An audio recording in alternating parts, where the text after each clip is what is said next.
everybody, Assalamu alaikum. He forgets most things. Having said that, he always remembers my birthday. Having said that, it is a very important English phrase.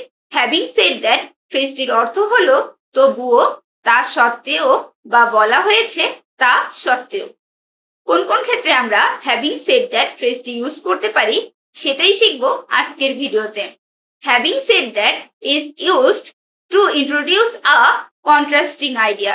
It is similar to, however, কোনো কিছু সম্পর্কে যখন আমরা কোনো মন্তব্য প্রকাশ করি এবং এর বিপরীতে যদি আরো কোনো কিছু বলতে চাই, সেক্ষেত্রে আমরা হ্যাভিং সেড দ্যাট ফ্রেজটি ইউজ করতে পারি। উদাহরণ হিসেবে বলতে পারি যে ভালো চাকরি পাওয়ার জন্য ইংরেজি শেখাটা খুবই গুরুত্বপূর্ণ, কিন্তু তারপরেও আমরা ইংরেজি ভালোভাবে শিখি না।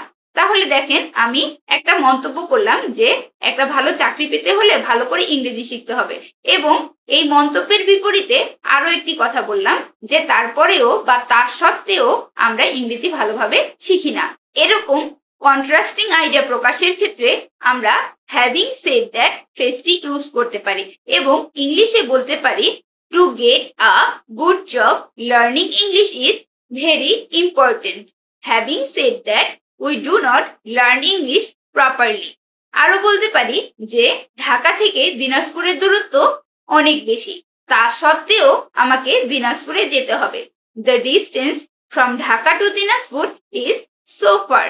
Having said that, I have to go to Dinajpur. Thank you everybody. Allah Hafiz.